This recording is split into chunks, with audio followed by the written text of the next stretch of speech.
यहाँ पे प्रभुपाद क्या बता रहे हैं, प्रभुपाद ये कह रहे हैं कि आप अगर आप अपने इंस्ट्रक्शंस जो है आपकी परंपरा में जो भी इंस्ट्रक्शंस दिए जा रहे हैं, आप उनको प्रॉपर वे में फॉलो करते हैं, आप हर चीज को प्रॉपर वे में सुन रहे हैं और उनको प्रॉपर वे में यूटिलाइज कर रहे हैं, तो आ, तो आप भी गुरु बन सकते हैं। आप भी क्या, गुरु बन सकते हैं यदि आप प्रॉपर गुरु परंपरा को अच्छे से फॉलो कर रहे हैं। जितना अधिक आप अपने अपने आप को दीनहीन अवस्था स्वीकार करके विनम्र सेवा करेंगे, आप उतने ही अधिक उत्तम उन्नत भक्त बनते जाएंगे। ये परंपरा पद्धति कहलाती है। आपको खीन खिन भागा के कैसे ही श्री कृष्ण के दासों का दास बन जाएंगे। आप जितने निम्न स्थिति में स्वयं को देखेंगे, दास दास दास दास दास, 100 बार दास दास का दास, तब आप उतने ही अधिक प्रगति करेंगे। जैसे चैतन्य महाप्रभु ने क्या कहा था कि ना मैं ब्राह्मण हूँ, ना मैं वैश्य हूँ, ना मैं शूद्र हूँ, ना मैं क्षत्रिय हूँ, ना मैं ब्रह्मचारी हूँ, ना मैं गृहस्था हूँ, ना मैं वानप्रस्थी हूँ, और ना ही मैं सन्यासी हूँ। तो सबने कहा आपने सारे वर्ण मना कर दिए, आपने सारे जो आश्रम है, वर्ण आश्रम है, आप अपने आप को किसी में नहीं कर रहे। तो एक्चुअली चैतन्य महाप्रभु आप हो कौन? तो चैतन्य महाप्रभु ने क्या कहा, गोपी पद कमलोर दासे अनुदासा। मैं क्या हूँ? वृंदावन की जो गोपियां हैं, जो उनकी दासियां हैं, जो मंजरीस हैं, मैं उनका दास हूँ। मैं उस चीज को लेने आया हूँ। तो वो मेरा अभिमान है, सेवक अभिमान है। अभी हमारा क्या है, फॉल्स ईगो क्या कहता है, मैं डॉक्टर हूँ, मेरा नाम डॉक्टर सोनल है, ये मेरा घर है, वो मेरा क्लिनिक है, ये मेरी गाड़ी है, ये मेरा फ्रिज है, मेरा ये क्या है, ये फॉल्स आइडेंटिफिकेशन है। अभी जब ये शरीर नहीं रहेगा तो ये आइडेंटिफिकेशन किसी काम की है? कुछ नहीं है। पर आत्मा को तो दूसरा शरीर मिल जाएगा। तो ये फॉल्स ईगो किस बात का रखना, तो रियल ईगो क्या है? जो जो हम भगवत गीता में पढ़ते हैं, या जो हम अपना आध्यात्मिक स्तर पे अपना नॉलेज इंक्रीज कर रहे हैं, वो क्या है, हम अपना रियल ईगो कल्टीवेट कर रहे हैं। और वो रियल ईगो कल्टीवेशन क्या है कि गोपी पद कमले और दासे अनुदास, मतलब दास अभिमान होना, कि मैं श्रीमती राधा रानी के दासों की दासी हूँ, मैं कृष्ण के दास का दास हूँ, मैं Chaitanya, that is the real ego.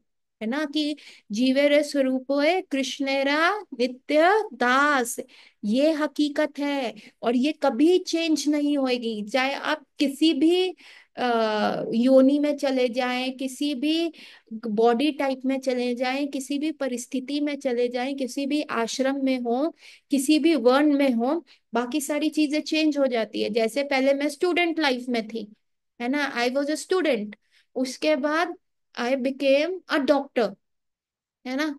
तो मैंने अपनी नॉलेज को कल्टीवेट करा। अभी अभी मैं और स्पिरिचुअल नॉलेज ले लूंगी और ब्राह्मण दीक्षा हो जाएगी, तो फिर आई विल बिकम अ ब्राह्मण।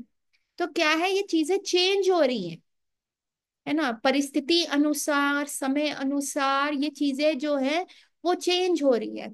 Before marriage I was miss Sonal Arora, ठीक है, अब post marriage I am Mrs Sonal Arora Tandon.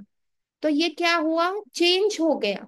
इसी शरीर का नाम शादी से पहले सोनल अरोड़ा था, इसी शरीर का नाम शादी के बाद सोनल अरोड़ा टंडन हो गया, इसी शरीर का नाम दीक्षा के बाद सुरेश्वरी भगवती देवी दासी हो गया। तो क्या है, ये चीजें चेंज हो रही है, लेकिन द कांस्टेंट थिंग जो चेंज नहीं हो रही, जो हमारी आत्मा है, वो कभी चेंज नहीं हो रही, है ना। और आत्मा अगर अपने आप को शीशे में देखे, तो उसको क्या दिखेगा, रियल, उसको ये दिखेगा, जीवे रे स्वरूप होए कृष्ण रे नित्य दास, ये हम भगवान के दास हैं। अभी हमने क्या है, फॉल्स आइडेंटिफिकेशन कर ली है शरीर के हिसाब से। अभी हमें क्या दिखता है, एक लड़की का शरीर, अगर मैं शीशे में देखूं तो लड़की का शरीर है ना, और उस पे वो डॉक्टर का टैग लगा हुआ है, उसके बाद इसका विवाह हुआ है, मिसेस का टैग लगा हुआ है। अरे ये तो चेंज हो जाएगा। जब शरीर नहीं रहेगा, ये नहीं रहेगा, तो दिस इज फॉल्स ईगो। इसको हमें हटाना है। और जब हम दीनहीन होंगे, जब हम ये अहंकार को त्याग देंगे कि हाँ मैं डॉक्टर हूँ, या मैं कितना अच्छा कीर्तनिया हूँ, मैं कितना अच्छा मृदंग बजाता हूँ, मैं कितना अच्छा शास्त्र का ज्ञानी हूँ, मैंने कितनी किताबें पढ़ी, जब हम ये सारी चीजों को त्याग देंगे, तभी दीनहीन अवस्था में, यहाँ देखिए प्रभुपाद ने क्या कहा है, आपको अपने आप को अपने ऊपर 100 दास रखने की, मैं उसके भी दास का, उसके भी दास का, उसके भी दास का, उसके भी दास का, उसका भी दास, 10 10 10 10 10 100 टाइम्स, और उसका दास का दास हो। जब आप इस निम्न परिस्थिति में आएंगे, जब आप अपने आप को इस परिस्थिति में लेके आएंगे कि यस वी आर मीक, है ना, जब ये रहेगा कि हाँ हम तो कुछ भी कर सकते हैं, हम ये भी कर सकते हैं, हम वो भी कर सकते हैं, हम ऐसे भी कर सकते हैं, हम वैसे भी कर सकते हैं, तब तक आपके अंदर वो जो स्थिति है, जो वो आपका अ, जिसको कहते हैं दीनहीनता, नहीं आएगी, है ना। It is like, as I always say, Draupadi का एग्जाम्पल। जब द्रौपदी का चीरहरण हो रहा था, वो सबसे पहले धृतराष्ट्र के पास गई, महाराज ये आपकी कुरु सभा है, इसमें ये क्या हो रहा है, मैं न्याय चाहती हूँ। एंड धृतराष्ट्र वाज लाइक, फिर वो भीष्म पितामह के पास गई, ये देखिए ये कह रहा है दुशासन, ये मेरे का चीर हरण करेगा, मुझे नग्न अवस्था में यहाँ पे ले आएगा, आप क्या कर रहे हैं, आप धर्म बताए, आप कीजिए। And you know, then Bhishma Pitamah was like, Draupadi, धर्म और अधर्म में बहुत फाइन लाइन डिफरेंस है, बहुत ही एक पतली लाइन का डिफरेंस है, तो इसमें मैं तुम्हारी कोई सहायता नहीं कर सकता। फिर द्रोणाचार्य के पास गए, द्रोणाचार्य उनके फादर द्रुपद के बेस्ट फ्रेंड थे, तो उनको लगा मैं इनकी फ्रेंड, बेस्ट फ्रेंड की बेटी हूँ, तो शायद शायद फ्रेंडशिप के नाते रोक लेंगे। And Dronacharya was like, only एक विदुर था, और एक विकर्मा था उसमें से, कौरवों में से, जिसने ये वस्त्र हरण का जो है वो किया था, they said no to it, कि नहीं ये गलत हो रहा है। और ये दोनों ने ही कुरुसभा छोड़ दी थी, विकर्णा ने भी अपने भाई को कहा था। तब जो ये क्या नाम है, करण था, करण उठा, कहते हैं तुमको शर्म नहीं आती, तुम्हारे बड़े भाई यहाँ बैठे हुए हैं, ये दुर्योधन बैठा है, दुशासन बैठा है, तुम्हारी हिम्मत कैसे हो रही है कि तुम अपने बड़े भाइयों का अवरोध करो, कैसी ऐसी बातें कर रहे हो, जाओ तुम यहाँ से, तुम्हें शिष्टाचार नहीं आता। और वहां पे सबसे बड़ा अनएटिकेट हो रहा था, वहां पे सबसे बड़ा अशिष्टाचार हो रहा था, कि एक कुरु की महारानी को भरी सभा में, जेंट्स में, पहले ही वहां पे स्त्रियां, पहले क्या कल्चर होता था, जहाँ पे सारे जेंट्स का लोग बैठे हुए थे, वहां स्त्रियां नहीं आती थी, वहां एक भी स्त्री नहीं होती थी। और वहां पे जेंट्स के बीच में एक लेडी, जो ऋतु ऋतु स्नान में थी उस समय, सॉरी, ऋतु ऋतु क्या होता, पीरियड्स हुए हुए थे उस लेडी के, और वो एक वस्त्रा होती थी। तो क्या होता था पहले टाइम में, फीमेल्स को जब पीरियड्स होते थे, उनको रेस्ट के लिए बोल दिया जाता था। एंड दे, वो क्या होता था, भारी भरकम साड़ीज और ज्वेलरीज नहीं पहनती थी, कॉटन का सिंपल सा साड़ी, और थोड़ा फ्री फ्री रहती थी, क्योंकि पीरियड्स में ब्लड लॉस हो रहा है, वीकनेस हो जाएगी, और उनको वो करने थे। तो द्रौपदी ने इतना हो गया, कहा कि मैं ऋतु में हूं अभी, अभी मैंने ऋतु स्नान तक नहीं किया, मुझे एक वस्त्रा हूँ, एक साड़ी में हूँ, और मुझे बालों से घसीटते हुए यहाँ पे लेके आया गया है, तो ये कहाँ का न्याय है। Dronacharya turned away. Then Draupadi गई अपने 5 पतियों के पास। ये क्या था, ये सारा द्रौपदी के फॉल्स अटैचमेंट्स थी, फॉल्स ईगो थे, कि आई एम सेफ, धृतराष्ट्र बैठे हैं किंग, मैं कुरु की बहू हूँ, आई एम सेफ। ओ भीष्म पितामह बैठे हैं, द ग्रैंड सायर, सबसे द ओल्डेस्ट मैन, इनको तो धर्म का पता होगा, ही इज गंगा पुत्र himself, so I am safe. ये द्रोणाचार्य है, my father's best friend, I am safe. मेरा एक पति नहीं, मेरे 5 पति हैं। युधिष्ठिर, ही इज यमराज का अवतार। देन अर्जुन, इंद्र से आए हैं। ये सच ए बिग धनुधर, और इनके पास गांडीव है। और गांडीव पे प्रत्यंचा पे चढ़ाया हुआ एक भी तीर कभी भी इनका लक्ष्य ये भेदता ही है। देन भीम, वायु, वायु का अवतार, द स्ट्रॉन्गेस्ट। भीम जब पैदा हुआ था, गलती से वो उनकी मदर से गिर गया था। तो उनको लगा ओहो ये छोटा सा बच्चा तो मर गया होगा, इतनी बड़ी शिला पे जाके गिरा भीम, और वो शिला टूट गई, चार चार खंडित हो गई। भीम इतने स्ट्रांग थे। Then we have Nakul and Sahadev. Nakul could understand the speech of animals. उनको समझ आता था कि और नकुल सहदेव कौन थे, ये जो अपने जो द मेडिकल डिपार्टमेंट जिनके हाथ में है ना, ऊपर स्वर्ग में, अश्वनी कुमार्स। अश्वनी कुमार्स के ये इनकारनेशन था, या उनके बच्चे थे ये। नकुल को अंडरस्टैंड कि आपके अस्तबल में ये जितने भी जानवरों की भाषा जो थी वो नकुल को आती थी।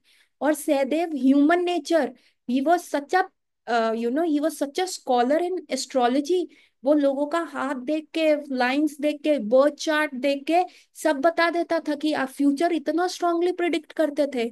तो द्रौपदी वाज फीलिंग कि I am in a very safe position ना, है ना। मैं जंगल में जा रही हूँ और मैं बीच में खड़ी हूँ, और चारों ओर से लोग जा रहे हैं, तो शेर अटैक भी करेगा तो पहले बाहर वाले लोगों को करेगा ना, आई एम तो सेफ। ये अभिमान था, ये था। और फिर वो अपने 5 पतियों के पास गई। एंड युधिष्ठिर महाराज बस क्या करें। द्रौपदी ने फिर प्रश्न उत्तर किया, अपनी बुद्धि का प्रयोग किया। उन्होंने बहुत ही सटीक प्रश्न किया एज अ शतरानी। उन्होंने कहा, युधिष्ठिर महाराज, आप पहले ये बताइए कि आपने सबसे पहले दाव किस पे लगाया। आपने अपने पे दाव लगाया या मुझ पे लगाया। तो युधिष्ठिर ने कहा, मैंने अपने पे लगाया। तो द्रौपदी ने कहा, आप हार गए। आप 5 भाई हार गए।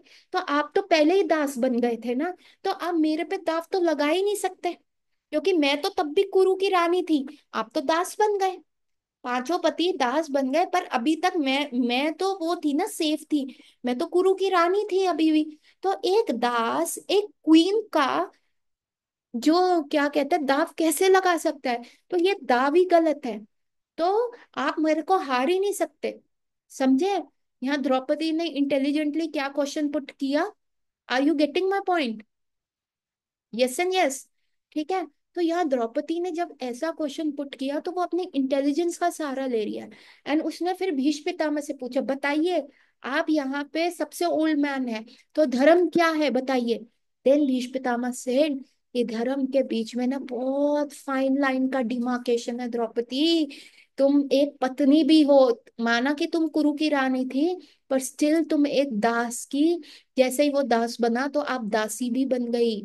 आप आप पे वो, आप क्योंकि पत्नी है तो आप वो दासी के रूप में थी। एंड व्हेन द्रौपदी हर्ड, उन्होंने कहा नहीं ये गलत है। And intelligently to and fro, मुखामुखी ये प्रसंग चल रहा है, यहाँ से क्वेश्चन वहां से आंसर, ये क्वेश्चन आंसर चल रहा है। एंड फाइनली दुशासन ने कहा नथिंग डूइंग, और उन्होंने द्रौपदी की साड़ी खींचनी शुरू कर दी। और जैसे ही वो साड़ी खींची तो द्रौपदी को अपने बाहुबल पे हुआ। दुशासन में 100 हाथियों का बल था, और द्रौपदी ने साड़ी को दोनों हाथ से टाइटली पकड़ लिया। अभी कहाँ अहंकार स्टक है कि मेरे में बल है, मैं अपने आप को बचा सकती हूँ। जब हाथ से साड़ी छूट गई, द्रौपदी ने अपने दांतों में कस के साड़ी पकड़ ली, और दांतों से करा कि मेरे दांतों में बल है। लेकिन जब सब छूट गया, तब द्रौपदी दीनहीन अवस्था में उसने ऊपर हुई, गोविंद दामोदर माधवेति, गोविंद दामोदर माधवेति, हे कृष्ण हे यादव है सखेति, गोविंद दामोदर माधवेति। और जब द्रौपदी ने दीनहीन अवस्था में ऐसे पुकारा, तब ठाकुर जी उसके समक्ष साड़ी अवतार बन के प्रकट हो गए। तो अभी अपने अहंकार से क्या ठाकुर जी को पाया जा सकता है? नहीं। तो जब तक आप अपने रियल स्वरूप में आओगे कि मेरे में तो बिल्कुल बल ही नहीं, मेरे तो Guru Maharaj, all glories to Guru and Gaurang, गुरु और गौरांग की कृपा से ही स्वरूप आएगा और हमारी दीनहीन अवस्था आएगी, तभी हम ठाकुर जी को प्राप्त कर पाएंगे। ठीक है। तो यहाँ पे ये लिखा है हमारा क्या स्वरूप है? जीवे रे स्वरूप है नित्य रे कृष्णदास। मरणोपरांत ऋतिक ऋत्विकवाद का खंडन करते तर्क, ये सारे अगेन यहाँ पे जो प्रभुपाद ने लिखे हैं, ये यहाँ पे लिखा हुआ है, ये सारे ऋत्विकवाद का खंडन करते हुए के तर्क है। किसी भी प्रामाणिक वैष्णव संप्रदाय में किसी के परम गुरु से दीक्षा लेने का कोई भी उदाहरण नहीं है। जो अभी ऋत्विकवाद चल रहा है बैंगलोर में, क्या हो रहा है कि परम गुरु ही हो गए ना हमारे शिला प्रभुपाद। अभी मेरे मेरे फादर के फादर मेरे कौन हुए? दादा हुए। तो मैं अपने आप को अपने बर्थ सर्टिफिकेट में जहाँ पे लिखा होता है फादर्स नेम, मैं अपने फादर्स नेम लिखूंगी या दादा नेम लिखूंगी? क्या लिखूंगी? फादर्स नेम लिखूंगी ना। उसी प्रकार से कि आपको ऑफ कोर्स फादर्स नेम आएगा, है ना, that is a common sense. उसी प्रकार से आपको एक लिविंग फादर चाहिए to be in the life. एक लिविंग फादर ही आपको इस संसार में ला सकता है कि नहीं ला सकता?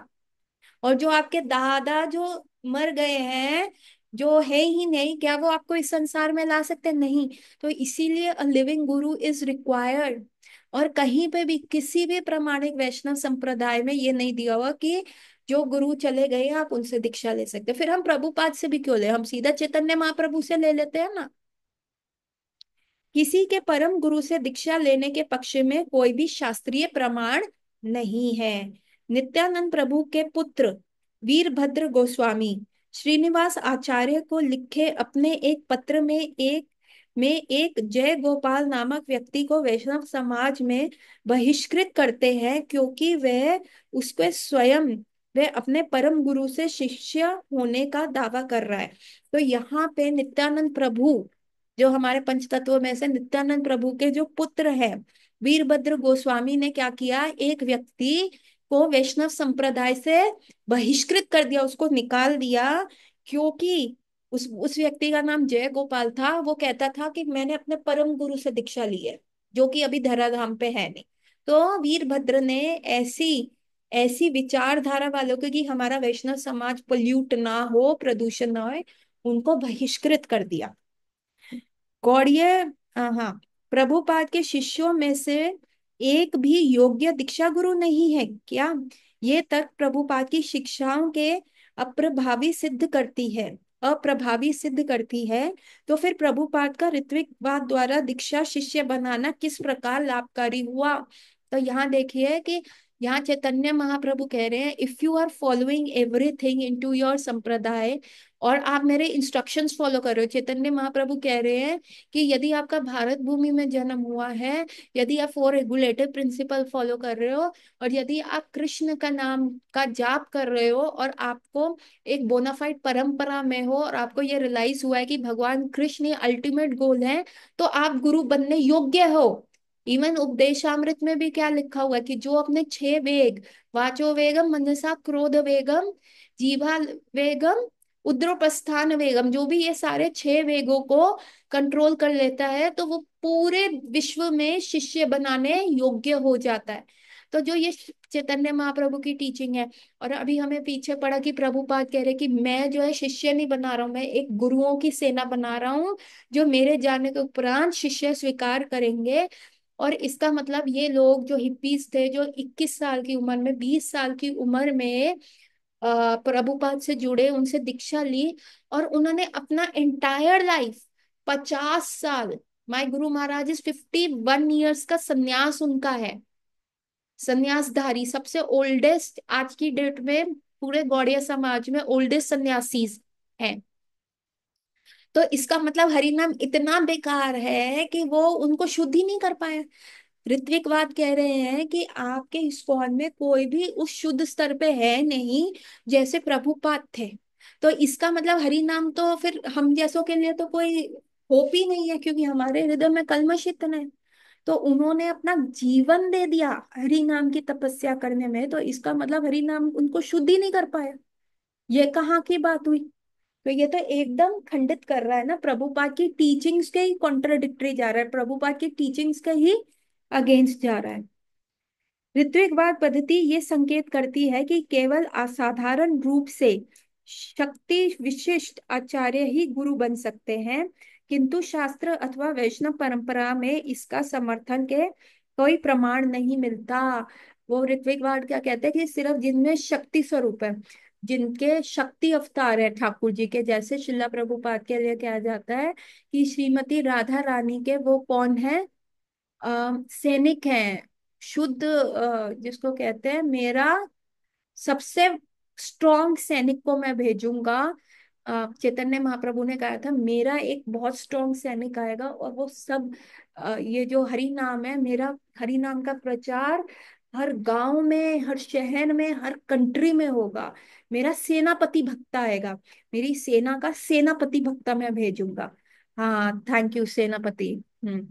तो तब चैतन्य महाप्रभु ने ये कहा था, तो शिला प्रभुपाद इज अ सेनापति भक्ता। लेकिन इसका मतलब ये नहीं है कि जो उन्होंने टीचिंग्स ली और जिन्होंने उनको स्वीकार किया वो शुद्ध हुए ही नहीं। सिर्फ एक स्ट्रॉन्ग जिनके बारे में हमें पता चल गया, उन्हीं को ही क्या हम गुरु स्वीकार करेंगे? ये गलत है। ठीक है। ऋत्विकवाद पद्धति जीवित वैष्णव गणों की श्रद्धा के स्वाभाविक विकास के महत्व की अवहेलना के सिद्धांत पर कार्य करती है, कि मतलब हरि नाम से आप शुद्ध हो ही नहीं सकते, तो इसलिए आप कभी गुरु बन नहीं सकते, ऐसा ऋत्विकवाद कहते हैं। यह स्वाभाविक विकास के महत्व की अवहेलना है जो सिद्धांत पर कार्य करती है। इसका मतलब तो ये हो गया कि अब गंदे हो, आपकी बॉडी पे पूरी मिट्टी मिट्टी लगी हुई है और आप पानी के अंदर नीचे जा रहे हो और पानी आपको शुद्ध ही नहीं कर रहा, पानी से नहा के आप स्वच्छ ही नहीं हो रहे, आपका पसीना मिट्टी वो सब आप पे लगा हुआ है। ऐसा हो सकता है क्या? नहीं ना। तो ये एकदम टीचिंग्स के अगेंस्ट है। ये स्वाभाविक विकास भक्ति का एक परम आवश्यक पहलू है। अभी जब हम यहाँ पे आए थे भक्ति में, जब मैं 2012 में जुड़ी और आज 2025 है, तो मैं 2012 की जैसी सोनल थी और आज मैं जैसी सोनल हूँ, उसमें जमीन आसमान का फर्क है ना। पहले मैं प्याज भी खा रही थी, सिरके वाले प्याज, हो सुबह शाम हमारे घर में प्याज चल रहे हैं। और आज वो प्याज आते नहीं, yes blue eyes blue eyes वाले लेंसेज मैं पहनती थी, और आज मैं नहीं सोच भी नहीं सकती कि मैं वो चीज पहनूं। अभी मेरे को अपने पे शर्म आती है कि मैंने ये क्या किया था। सो आप में इसका मतलब क्या है, भक्ति में आके आपका विकास ही नहीं होता। Today I can be more forgiving, more tolerant. मैं ये नहीं कहती yes I have anger issues, पर लेकिन जो 2012 में थे उसमें फर्क है। तो आपके कलमश क्या है, ये शुद्धिकरण होता है, आपकी सफाई हो रही है। लेकिन ऋत्विकवाद कहते हैं, हाँ उद्धव मैंने तुमको कितनी बार मना किया माताओं की ड्रेसेस के ऊपर कमेंट नहीं करने का। तो ये ऋत्विक का बात कहते हैं कि आपका प्रोग्रेस ही नहीं हो रहा, आप हरि नाम कितना भी कर लो आप प्रोग्रेस हो ही नहीं पा रहा। तो ये तो प्रॉपर टीचिंग का ही खंडन हो गया ना। तो एक ऋत्विकवाद गुरु उपदेश एवं सुझाव देता है, परंतु एक प्रामाणिक दीक्षा गुरु के समान शिष्य का उद्धार करने का दायित्व नहीं स्वीकार करता। अभी एक ऋत्विकवाद जो ऋत्विक है, वो उपदेश तो दे रहा है, देखो ऐसे करना है ऐसे करना है फॉर रेगुलेटिव। लेकिन एक दीक्षा गुरु क्या है, अग्नि के समक्ष आपकी रिस्पॉन्सिबिलिटी लेता है कि आपने आगे बढ़ना है, कैसे बढ़ना है, ये प्रिंसिपल फॉलो करने हैं। दीक्षा गुरु आपकी प्रोग्रेस का ध्यान देता है, और दीक्षा गुरु जो है एक रिस्पॉन्सिबिलिटी आ जाती है कि इनको भगवान कृष्ण के धाम लेके जाना है। सो कमिंग टू द अध्याय नंबर 2, गुरु तत्व एवं परंपरा। गुरु तत्व क्या है? आचार्य को भगवान के सम्मान ही सम्मान देना चाहिए, कि आचार्य को भगवान के सम्मान ही सम्मान देना चाहिए। तो ये श्रीमद् भागवतम में लिखा है। विश्वनाथ चक्रवर्ती ठाकुर ने भी कहा है, साक्षात हरित्वेन समस्त शास्त्रे उक्तस्त तथा भव्यत एवं सदा भई। आचार्य गुरु भगवान के समान ही महत्वपूर्ण है। साक्षात हरित्वेन है, आचार्य को कृष्ण के समान ही सम्मान देना चाहिए। अतएव आचार्य म विजनयन नव मन्यते कहीर्चित। यदि कोई अज्ञान पूर्वक ये सोचता है वे सभी एक साधारण मनुष्य की पूजा कर रहे हैं, वे मेरे समान ही साधारण मनुष्य हैं, फिर भी एक उच्च आसन पर बैठकर अपने शिष्यों द्वारा अर्चन एवं सम्मान स्वीकार कर रहे हैं, तो ये गलत है। कभी कभी वे ऐसा प्रश्न पूछ सकते हैं, किंतु वे नहीं जानते कि कैसे एक आचार्य का सम्मान किया जाना चाहिए। साक्षात हरित्वेना, भगवान के सम्मान ही आचार्य का सम्मान करना चाहिए। ये अतिशोक्ति नहीं है, ये एग्जैजरेशन नहीं है कि हाँ आपको ये करना है। ये कोई ऐसे मन घड़त बात नहीं है, ये शास्त्रों में वर्णित है। हम कहते हैं गुरु की आचरण, गुरु का सम्मान भगवान जितना करना चाहिए, लेकिन एट द सेम टाइम गुरु भगवान नहीं है। और पूर्ण पुरुषोत्तम भगवान तक ये सम्मान पहुंचने के लिए आचार्य इसे स्वीकार करते हैं। अब आप कहो कि ये देखो गुरु बने फिर रहे हैं, ये हरे कृष्णा माता जी क्यों स्वीकार कर रहे हैं दंडवत प्रणाम क्यों स्वीकार कर रहे हैं। अरे गुरु क्या करते हैं, ये अपने गुरु को देते हैं चेन, जैसे मैंने कहा चेन, गुरु गुरु को देगा अपने गुरु को, वो अपने गुरु को, वो अपने गुरु को, और फाइनली वो आपका जो सम्मान है वो कृष्ण तक पहुंचेगा। उसी प्रकार से जब आप ठाकुर जी को भोग लगाते हो तो आप अपने गुरु को देते हो, वो अपने गुरु को देते हो, वो अपने गुरु, गुरु गुरु गुरु गुरु, एंड फाइनली वो कृष्ण तक पहुंचता है। तो आप डायरेक्ट नहीं अप्रोच कर सकते। और यदि आप ये सोचो, अरे मेरे भी दो हाथ है, इनके भी दो हाथ है, मेरे भी दो पैर है, इनके भी दो पैर है, मेरी भी दो आंखें हैं, नाक है, मुंह है, इनके भी हैं, तो व्हाट इज द डिफरेंस। यदि आप ऐसी सोचते हो, अरे ये तो सिर्फ व्यास आसन पे बैठ गए हैं ना, अभी हमको दीजिए, हम बताएंगे कि हमारे अंदर कितना दिमाग है, हमको बिठा दीजिए व्यास आसन पे, अभी सब भागवत गीता भागवतम सब बता देंगे। तो ये गलत है। इन लोगों ने अपना जीवन तपाया है। आप अपने जितने भी, मेरे गुरु महाराज ने बिल्कुल फील्ड वर्क किया। जब बंगाल में बाढ़ आती थी, बाढ़ सारे गांव के गांव उजड़ जाते थे, गुरु महाराज इतना सारा प्रसादम एक नाव में भर के जाके सारे बाढ़ पीड़ित लोगों को देते थे। आज आप बंगाल में या मायापुर के अराउंड जितने भी देहाती जंगल हैं, लोग हैं, वहां पे कहीं पे भी चले जाओगे, आपको कहेंगे गुरु महाराज कौन, परम पूज्य जय पताका स्वामी गुरु महाराज। उन्होंने इतना, सब्जी वालों से जाके तो उन्होंने बंगाली सीखी, और सारे किसानों को कैसे फसल उगानी है, क्या नई साइंटिफिक वेज आए हैं फसल उगाने के, वो सिखाया। गुरु महाराज ने बिल्कुल ग्राउंड लेवल पे जाकर, जिसको कहते हैं ऐसा व्यक्ति जिसने अपना जीवन हरि नाम यज्ञ में तपा दिया, जैसे सोना तपता है, उसमें से आग में, इतनी भीषण आग में सोना तपता है और उसकी सारी इम्प्योरिटीज हट जाती हैं, और फिर वो सोने का मार्केट रेट इतना महंगा हो जाता है। ऐसे हमारे गुरु महाराज ने अपना पूरा जीवन इस हरि नाम के यज्ञ में तपा दिया। तो वो कितने शुद्ध हैं, तो क्या वो सम्मान के योग्य नहीं है क्या? और वो क्या हम जैसे पुरुष हुए, हम जैसे हुए? अरे what my Guru Maharaj is suffering, वो तो सफरिंग भी नहीं है कह सकते, वो लीला कर रही है। लिवर ट्रांसप्लांट, किडनी ट्रांसप्लांट, कोई व्यक्ति जिसका एक हफ्ते में 3 बार डायलिसिस होता है, क्या वो व्यक्ति कथा दे सकता है? उससे पूछो भाई तुम्हारी लाइफ में क्या प्रॉब्लम है, तो गुरु महाराज पता है क्या बोलते हैं, गुरु महाराज कहते हैं मेरा लाइफ का बस यही प्रॉब्लम है कि मैं चैतन्य महाप्रभु के बारे में क्लास नहीं दे पा रहा। वो कभी ये नहीं कहते मेरा डायलिसिस हो रहा है, मेरे को ये पीड़ा हो रही है, मेरा वो ट्रांसप्लांट हो गया। उनका जीवन का दुख क्या, मैं थोड़ा सा बीमार हो गया ना, तो मैं आज क्लास नहीं दे पाया चैतन्य महाप्रभु के बारे में। प्रभुपाद से पूछा गया, Prabhupada what was the your biggest challenge, जब आप अमेरिका गए, जब आप न्यूयॉर्क गए, आपका क्या बिगेस्ट चैलेंज था? तो प्रभुपाद ने, किसी को हार्ट अटैक आए और कोई इतना सक्सेसफुल हो जाए, मैं तो जलदूत में गया था ना, 2 बार हार्ट अटैक आया, 2 बार। प्रभुपाद ने कभी मेंशन नहीं किया। उन्होंने अपना बिगेस्ट चैलेंज पता क्या किया? वो ना मेरे को जिन कपल के घर में रुका था ना, उनके फ्रिज में मीट रखा होता था, तो वहीं पे मुझे अपना प्रसादम रखना पड़ता था। That was my biggest challenge जब मैं वहां गया। दैट वॉज शिला प्रभुपाद। तो ये आचार्य क्या है, ये बहुत स्ट्रांग है। हमारी लाइफ में पहला प्रॉब्लम आता है हमारे, मम्मी ये क्या हो गया, आज तक तो हमने तुमसे कुछ नहीं मांगा भगवान, और तुम देखिए मैं हरि नाम करता था, ब्रह्म मुहूर्त में उठता था, मैंने एकादशी करा, निर्जला तक एकादशी रखी, इतने सालों से करा, और तुमने मेरी लाइफ में ये प्रॉब्लम दे दिया, मेरे को ये बीमारी दे दी।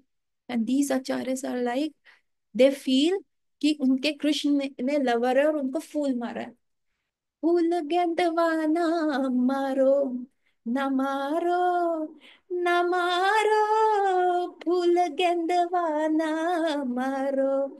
तो ये प्रेम, ये प्रेम का आदान प्रदान होता है। जब कृष्ण उनकी लाइफ में प्रॉब्लम्स देते हैं, तो हमारे आचार्य लाइक, ओ कृष्णा, मतलब they are getting the attention. वो सोचते हैं कि कृष्ण जो है उनकी लाइफ में इंटरेस्टेड है, देख रहे हैं। और हम क्या करते हैं? भगवान को चार गाली देते हैं, माला छोड़ देते हैं, गुस्से में आ जाते हैं, हटो, हमको नहीं करनी माला, पकड़ो ये अपनी कंठी। क्या किया है कृष्ण ने मेरा? बिजनेस फेल कर दिया, प्रभुपाद का बिजनेस फेल कर दिया, हार्ट अटैक दे दिए। यहाँ इंडिया में प्रीचिंग कर रहे हैं, एक एक जाके back to God and magazine कर रहे हैं, तो एक बैल आके उनको मार जाता है। और बड़ी धूप में चांदनी चौक पे सड़कों पे चढ़ रहे, पानी नहीं है, डिहाइड्रेशन करके फेंट हो गए। 15 मिनट बाद खुद होश आया तो देखा किसी ने कुछ भी नहीं किया, लोग वहां पे चल चल रहे हैं। हाँ। तो प्रभुपाद ने ये थोड़ा ना कहा, गुरु महाराज आपके इंस्ट्रक्शन गलत, the process does not work. नहीं, कृष्ण के साथ पर्सनल आदान प्रदान। और हमारी लाइफ में पहला, हम कहते हैं ना, Krishna love at first sight हो गया आपसे, है ना। और जैसे ही कोई प्रॉब्लम आता है, डिवोर्स एट फर्स्ट फाइट कर देते हैं, कृष्ण के साथ फाइट कर देते हैं। होकर ऐसी सास दी मेरे को, ऐसी सास दी। मैं बचपन से भगवत गीता पढ़ रही, ऐसा पति दिया मेरे को, ऐसा पति दिया, मैं बचपन से कर रही, इतनी माला मैं कर रही, इतना मैंने ये किया। क्या कर रहे हो तुम? क्या देख रहे हो कृष्ण? सो ये बहुत इंपॉर्टेंट है, ये बहुत इंपॉर्टेंट है कि आपको अपने भगवान पे विश्वास होना चाहिए। सो दीज आचार्यस है ना, ये अपने आचरण से दिखाते हैं, तो these are not common people, ये पार्षद है। ये ह्यूमनली पॉसिबल ही नहीं है। अभी आप शिला प्रभुपाद को कहो कि वो पार्षद है भगवान के, लेकिन जो ह्यूमन ग्लोरीज उन्होंने करी है, जो आप वो चीज उनसे हटा नहीं सकते। 70 साल के दशक में आज कौन सा बंदा ऐसा बिजनेस खड़ा कर ले 40 रुपए से, ऑल ओवर वर्ल्ड इतना मल्टी करोड़ बिजनेस करे? कोई भी नहीं कर सकता, नहीं कर सकता, कर ही नहीं सकता। दैट ह्यूमननेस आप प्रभुपाद से नहीं ले सकते, वो ह्यूमन स्ट्रगल आप शिला प्रभुपाद से नहीं ले सकते जो उनमें है। ठीक है। तो कभी भी ये गलती मत करना कि एक आचार्य को ये सोच लो ही is a common man, I am a common woman, we same same. कभी भी मत करना, फॉल डाउन आ जाएगा। श्रीमती राधा रानी के पार्षद एवं नित्यानंद प्रभु के प्रतिनिधि होते हैं ये आचार्य। वास्तविक वैदिक विचारधारा के अचिंत्य भेदा भेद तत्व, हमारा क्या है? अचिंत्य भेदा भेद तत्व है, जिसके अनुसार इस संसार का सब कुछ एक ही समय पे पूर्ण पुरुषोत्तम भगवान से भिन्न एवं अभिन्न दोनों ही है।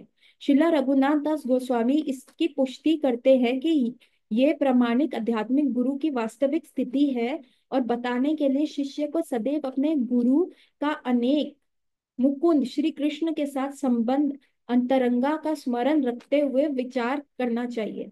शिला गोस्वामी ने, जीव गोस्वामी ने अपने ग्रंथ भक्ति संदर्भ में स्पष्ट वर्णन करते हैं कि एक शुद्ध भक्त द्वारा अपने आध्यात्मिक गुरु और भगवान शिव का पूर्ण पुरुषोत्तम भगवान से अभिन्नता का अवलोकन मात्र इस संदर्भ में विद्यमान है कि वे दोनों ही श्री भगवान के अत्यंत प्रिय हैं, परंतु साथ ही वे भक्त सभी दृष्टिकोण से इन दोनों को भगवान के समक्ष नहीं मानते। श्रीला रघुनाथ दास गोस्वामी एवं श्रीला जीव गोस्वामी का अनुसरण करते हुए श्रीला विश्वनाथ चक्रवर्ती ठाकुर भी इसी तथ्य की पुष्टि करते हैं। श्रीला विश्वनाथ चक्रवर्ती ठाकुर ये कहते हैं कि समस्त शास्त्र आध्यात्मिक गुरु भगवान के समान स्वीकार करते हैं, क्योंकि वे भगवान के अत्यंत प्रिय, उनके एवं गोपनीय सेवक है। हाँ। नहीं, फॉल डाउन होगा, भक्ति कर पाओगे अगर तुम वैष्णवों के संग में रहोगे।